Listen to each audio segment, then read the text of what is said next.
Dear students, good morning. Let us start the discussion on today's newspaper, that is 21st May 2018. The first article, Making Sense of Wuhan Reset. You know that an informal summit was held between Indian Prime Minister and Chinese Premier at Wuhan. Wuhan itself as a city, it reflects the China's emergence as the industrial hub. And what are the takeaways from this summit? And what China expects from India? These are the various things covered in this article. The first is, for India, this summit is more like a trust building exercise. After Doklam, the two leaders have met for the first time to discuss about or to ease tensions between these two countries. So, in these circumstances, China did not initiate this particular informal summit. It is India which took that initiative. So, for India, it is more a trust building exercise and bringing in a strategic communication between the two leaders. So, what are the important takeaways? One is strategic communication is established between the two leaders at the highest level. And second, both of them have given a strategic guidance to their militaries to build the trust. Third most important thing is China and India are willing to take up joint projects in Afghanistan. Obviously, it will be a painful decision to Pakistan. On the other side, in 2005, when Manmohan Singh was the Prime Minister, an agreement was signed. These are called political parameters and guiding principles for the settlement of border question or boundary question. So, China recently is trying to reinterpret this document, and it is stated from the Indian side that China is ready to follow this in letter and spirit. So, in these circumstances, what we can say here is India is supposed to gain if China sticks to this because there is a predictability in these guiding principles to settle the land boundary issue between these two countries. But if we see the larger picture, China is expecting something different from India. So, you know that this is the pivot moment for China. So, why is it a pivotal moment? China Russia's relations are all time high. And second, China is resetting its relations with South Korea and also with Japan. And One Belt One Road initiative of China is going to bring it into the midst of global connectivity. So, China is going to become a major power very soon. So, the geopolitical order of the world has to be redefined to the interests of the China. So, it can only happen if China gets support from the Asian countries. If Asian countries group themselves to contain China, obviously its ambitions will be dashed. So, from that perspective, China is trying to be close to India. So, that's what the thesis statement here. The informal summit must be seen in the context of Beijing preparing for a pole position in the global sweepstakes. So, the China wants to change the geopolitical order to its advantage now. As US has the support of the Western democracies, China wants to take the support of Asian countries. But however, is China ready to offer concessions to India? No. So today there is another article. Chinese gold mine may become a flashpoint. So China is starting mining close to Arunachal Pradesh. You know, sir, you know that China regards Arunachal Pradesh as the South Tibet, and it claims sovereignty over it. So in this scenario, again, another flashpoint is developing probably between these two countries. Rise of Sadr. Now, in a sectarian country such as Iraq, so cross-sectarian alliances and broad basing of elections are essential for a political party. If not, if the people are divided across the sects and political parties reflect the sects, it becomes another Lebanon. So, in this scenario, if stability has to be brought in, so political parties have to preach beyond the sects. And second, Shia population is dominant in Iraq. But Mr. Saddam Hussein was able to rule it with power and force. Here, Iran wants to gain its footprint in Iraq and develop brotherly neighborhood relations with Shias. Now, Iraq to remain stable, it has to do the balancing act between two regional powers, that is Iran and Saudi Arabia. And the third thing is Iraq has to maintain developmental agenda as the prominent thing. So the middle class which is nurtured, it need to be safeguarded and its interests have to be protected. So in this scenario, a new leadership has come back, that is Muqtada al-Sadr. He has focused on all these three things that made him to win the elections in or else win the majority of seats in Iraq parliament elections. So Iraq, if it has to remain stable and free from terror influences, building cross alliances across the sects is essential. That is the point to take home. Steering reform in clogged courts. Recently, judicial reform or judicial issues when we spoke about it was revolving around appointment of judges and independence of judiciary. But the bigger issue for the justice is pending cases before the courts.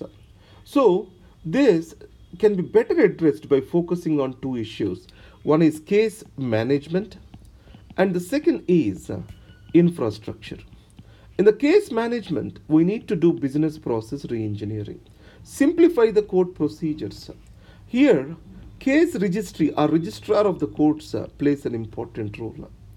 So, government has brought in case information systems, information management systems to streamline the flow.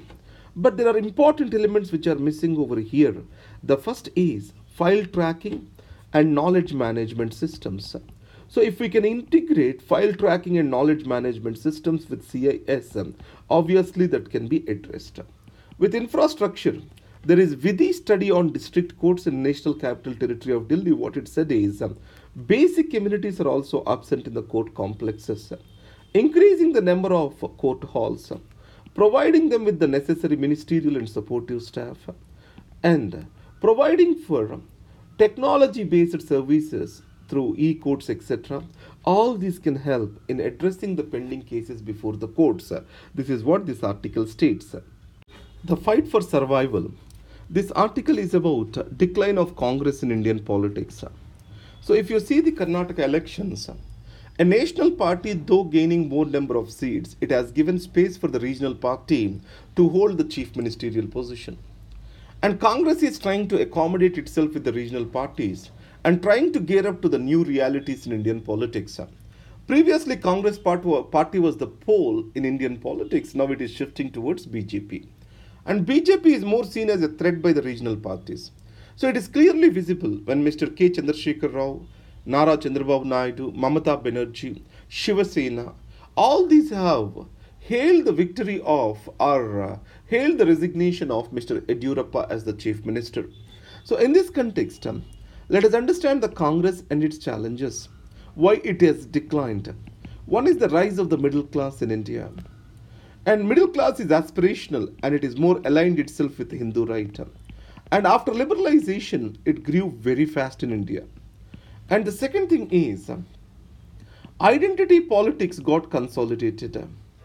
And most of the mobilization today is based on this identity. So the way forward for the Congress is to recognize where it has to align with the regional parties and also where it needs to take the support of the regional parties to gain the victory. So this realities, if the Congress is able to understand, it can soon come to power in 2019. So remember another thing. So during the Vajpayee era, the BJP was just like this. It was denoting the regional aspirations of political parties. But today, Congress is being decimated to this. The reason for this, if you observe, Congress is getting more than 20% of the votes, but it is not converting into equivalent number of seats because its votes got dispersed across the country. And no social base concretely exists today for the Congress. That is what is its problem. And then, if you talk about India is bringing tariff hike on US products. So you know that US is raising tariffs on aluminum and steel. So in response to this, India is also trying to raise tariffs on the motorbikes and certain products like almonds. And then on the other side, US-China ease tensions. You know that US has imposed tariffs on Chinese products and China reciprocated. It appeared more like a trade war. Now, Both the countries have resolved the issue and the trade war appears to be ending. And China agreed to address the issue of trade deficit which US possesses with China.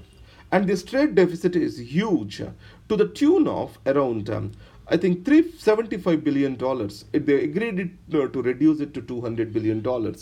How it will be reduced? If China allows the US pharma companies, services sector to operate well there, but China is not liberalizing its healthcare sector. Slowly, this liberalization has started. It's going to take up the pace now. And then a just and equal code. It is about uniform civil code. Now, most of the students ask me, when Hindu civil code bill is passed, why not the Muslim civil code bill can't be passed? Or why can't we bring in uniform civil code? Why did the Jawaharlal Nehru did not support codifying the Muslim personal law then? So answer lies in this particular article. It was immediate aftermath of the partition, and there is a lot of insecurity among the Muslims in India. And the parliament, which is dominated by Hindus, he thought shall not make a Muslim person, shall not codify a Muslim personal law. On the other hand, the reform of the religion has to come from the Muslims themselves. That was the idea of Nehru. So in this scenario, uniform civil code is essential for any nation, modern nation state. But it has to be rational. It has to promote social equality and gender justice. It shall not be discriminatory against a section of population. So, if that is possible, then uniform civil code is necessary for this country. And then the fruits of defeat. It is about Karnataka elections. So if we see the role of the governor, is the governor is a constitutional head of the state or is he an agent of the center? Again this debate comes up, and the governor more behaved as an agent of the center rather than the constitutional head of the state. Remember that point, we don't need to get into politics here.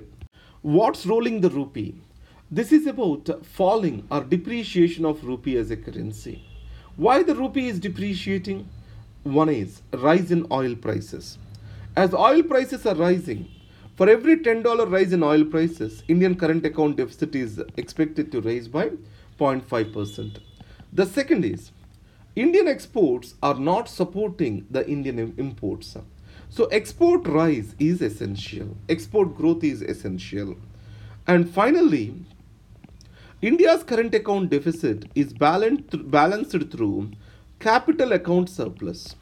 So in this capital account surplus, we have FDIs and FIIs. So India is expected to get good FDIs, but these investments are also volatile. US Fed, it is rising the interest rates. As Fed raises the interest rates, gap between interest offered among the bonds in India and interest offered by the bonds in US, then obviously the capital will move more towards the United States of America. So this is what is happening and leading to flight of capital, and this is decreasing the forex reserves in India. So these are the reasons why the rupee is depreciating. PMO seeks change in UPSC allocation. So the cadre allocation is now made immediately after the exam based on the marks which are been or ranks which is achieved in the exam. Now PMO wants to revise this and asking for the suggestions, why can't it be done after the training? It means the academies, people managing the academies will get a greater voice in allocating the cadres. Probably it may, or else on the wrong side, it may happen this way. So the government wants to take the people whom it is interested into their respective cadres. So how it is going to evolve, we have to wait and see. 7 policemen killed as Maoists blew up their SUV. In Chhattisgarh, Naxal violence started increasing again. So the rise in Naxal violence signifies the weakness of the state. So, not following the standard operational protocols is stated as a reason for rise in Naxal violence. Now, I gave you the notes which is available to you at laix.in/civilsprep. Thank you very much and all the best.